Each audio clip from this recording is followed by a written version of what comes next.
Nous quittons les frontières maritimes chinoises pour nous tourner, une fois n'est pas coutume, vers la planète tout entière.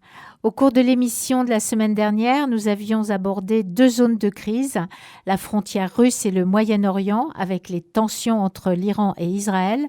Aujourd'hui, nous venons d'évoquer les tensions en mer de Chine. Dans quelle direction la planète va-t-elle? Quelle principale tendance anticipez-vous, cher Gérard? Alors, quand on évoque aussi précisément que ce que nous venons de faire, des arcs de crise, vous pourriez vous attendre à ce que j'évoque le spectre de la guerre. Eh bien, je vais peut-être à nouveau vous surprendre, mais je vais évoquer des stratégies d'alliance et de partenariat. Je crois, et nous allons analyser ensemble, arc de crise par arc de crise, cette situation.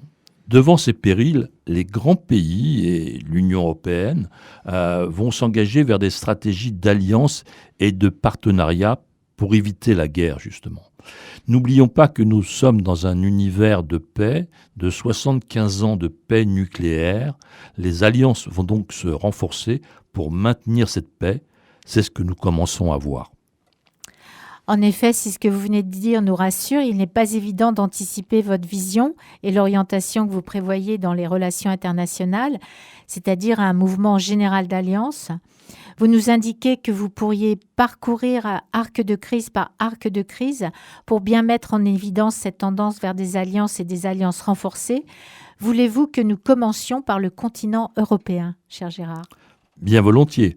Donc, si on regarde ce qui vient de se passer avec le départ de l'administration américaine et le départ du président Trump, qui avait sur le continent européen donc un petit peu mis le feu avec des options pratiquement anti-OTAN, en critiquant l'OTAN. Et donc, quelques semaines après son départ, nous revenons avec la nouvelle administration américaine aux fondamentaux américains. L'importance de l'OTAN. L'importance de l'OTAN dans cette stratégie d'alliance atlantique. Parce que, in fine, quels aient pu être les dires et les déclarations et les tweets de la précédente administration, le fondement de l'analyse du Pentagone, le fondement de l'analyse du ministère des Affaires étrangères américain, donc dans leurs écrits, dans les analyses stratégiques que l'on peut consulter, eh bien, c'était de mettre en avant cette importance des alliances américaines, parce que vis-à-vis aussi bien de la Chine, de la Russie, ou de l'Iran, c'est dans le cadre de ces alliances que l'Amérique peut faire face. D'autant plus que ni la Chine, ni la Russie, ni l'Iran n'ont d'alliances aussi importantes à mettre en face des alliances américaines.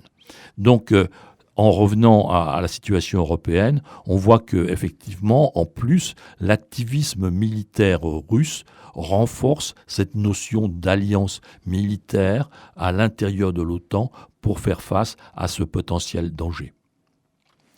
Effectivement, depuis quelques mois, comme vous venez de le souligner, l'administration américaine semble avoir retrouvé ses fondamentaux et cela donne effectivement une impulsion nouvelle à l'Alliance atlantique. Donc forcément, une impulsion, comme vous le décrivez, vers plus d'alliances en Europe. Mais qu'en est-il au Moyen-Orient ? Alors ici, deux regards. Premièrement, les pays arabes vis-à-vis d'Israël, et puis aussi bien vis-à-vis de l'Iran ou vis-à-vis du Qatar, et deuxièmement, donc, les pays occidentaux vis-à-vis de la région. Donc on a vu récemment que vis-à-vis d'Israël, il y avait non pas des alliances, mais maintenant, disons, une reconnaissance, une capacité à travailler ensemble entre Israël et les Émirats, Israël et le Bahreïn, Israël et le Maroc. Bon. Donc vous avez une volonté de dialogue, et à partir du moment où vous avez un dialogue, cela va dans le bon sens. Vis-à-vis de l'Iran aussi, vous avez un front pratiquement commun des États sunnites contre donc l'expansionnisme chiite, pour faire court, iranien, et il y a eu une forme d'exclusion du Qatar de la communauté des États du Golfe à partir de 2017, et depuis le mois de novembre 2020, la situation avec le Qatar s'est débloquée, les relations diplomatiques et économiques sont redevenues normales, donc avec les autres pays du Golfe.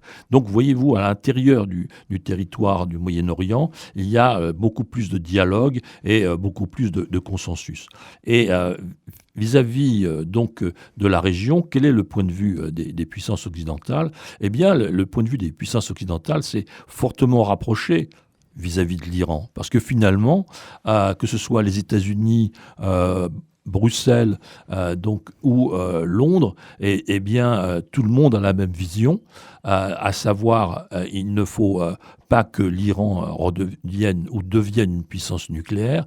Deuxièmement, il faut que l'incursion iranienne au Liban, en Syrie, en Irak, au Yémen, cesse.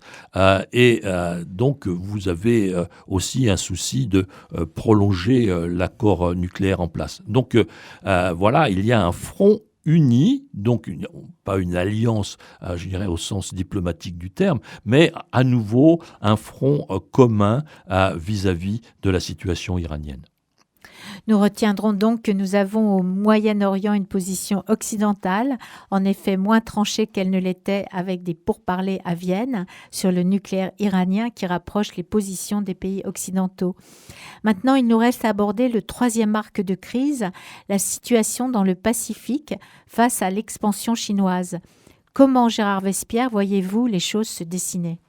Eh bien là, les États-Unis sont vraiment à la manœuvre, puisqu'ils ont décidé depuis déjà une dizaine d'années de créer un véritable partenariat avec l'Inde, qui est bien sûr le contrepoids naturel vis-à-vis de la puissance chinoise, frontières communes, mais deux systèmes politiques et économiques totalement différents.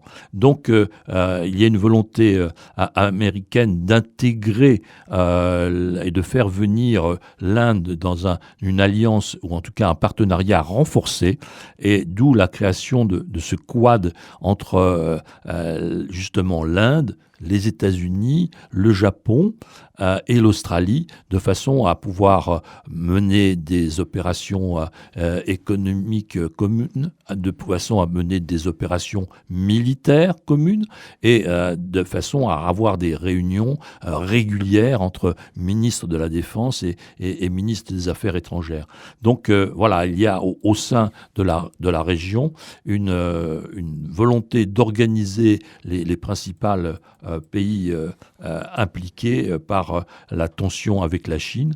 Et il ne faut pas oublier aussi la présence, je dirais, de l'alliance anglo-saxonne, ce qu'on appelle les 5 yeux, les Five Eyes, c'est-à-dire les 5 pays, États-Unis, Canada, Angleterre, Australie et Nouvelle-Zélande, qui coordonnent de façon très très précise leur réseau de renseignement. Donc les 5 yeux, les Five Eyes, sont tout à fait à la manœuvre vis-à-vis de la Chine, comme on peut s'en rendre compte dans l'opposition qui maintenant se fait jour entre, par exemple, la Chine et l'Australie. Donc il y a aussi un apport de la France qui souhaite avoir, à partir de ses positions importantes dans l'océan Indien et dans le Pacifique, aussi son mot à dire dans la rivalité régionale. Donc il y a une action vraiment internationale coordonnée dans cette partie du monde vis-à-vis de la Chine. Un tour du monde des arcs de crise qui nous montre bien cette volonté d'alliance renforcée avec de nouveaux partenariats pour faire face aux différents périls. Gérard Vespierre, voulez-vous ajouter quelque chose avant de conclure ? Je voudrais simplement dire effectivement que je ne veux pas donner l'impression que nous serons totalement dans un monde de paix, que grâce aux partenariats et aux alliances, il n'y a plus de risque de conflit. Le risque demeure. Il peut y avoir effectivement, comme on l'a dit, de la tôle froissée en mer de Chine, donc entre les puissances maritimes qui convoitent des territoires. Mais la volonté de partenariat et d'alliance est une assurance supplémentaire contre ce risque de dérapage et ce risque d'affrontement. Merci Gérard de cette conclusion plutôt optimiste et rassurante. C'est sur cette tonalité, chers auditeurs, de Décryptons le monde que nous terminons l'émission aujourd'hui. Et nous vous donnons rendez-vous pour un nouveau numéro la semaine prochaine. D'ici là, portez-vous bien et prenez soin de vous.